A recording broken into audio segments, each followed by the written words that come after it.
Part 2, Section 5 of Searching for and Maintaining Peace. One abandons oneself completely or not at all. Relative to the question of abandonment, it is useful to make an observation. In order that abandonment might be authentic and engender peace, it must be total. We must put everything, without exception, into the hands of God, not seeking any longer to manage or to save ourselves by our own means, not in the material domain, nor the emotional, nor the spiritual.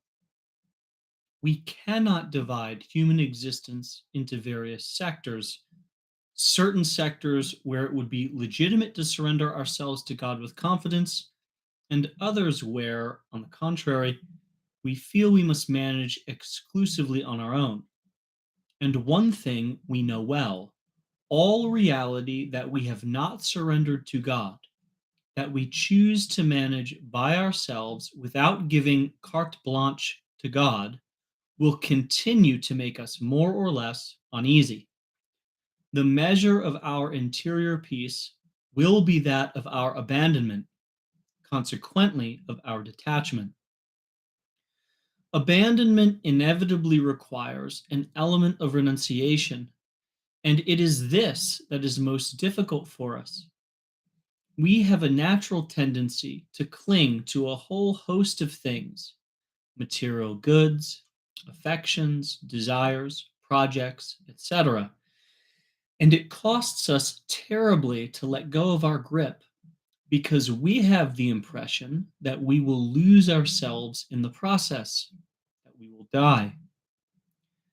But that is why we must believe with all our hearts the words of Jesus, that law of who loses gains, which is so explicit in the gospel.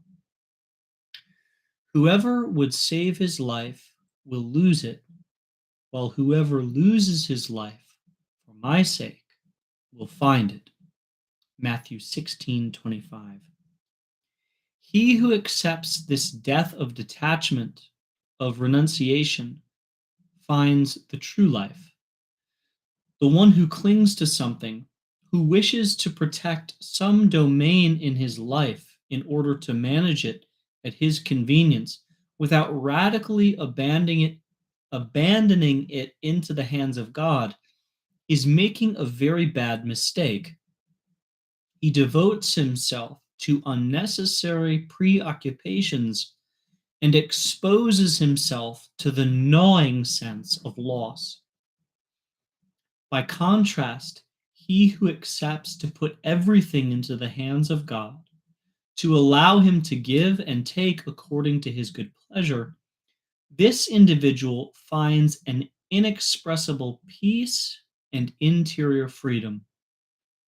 Ah, if one only knew what one gains in renouncing all things, St. Therese of the Child Jesus tells us.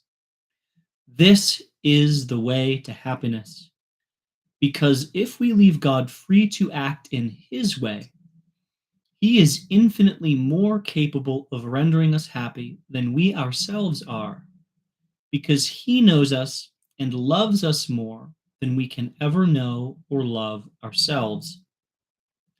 St. John of the Cross expresses this same truth in other terms. All things were given to me from the moment when I no longer sought them. If we detach ourselves from everything and put them into the hands of God, God will return them to us 100-fold from this day forward. 1 Maccabees 10:30.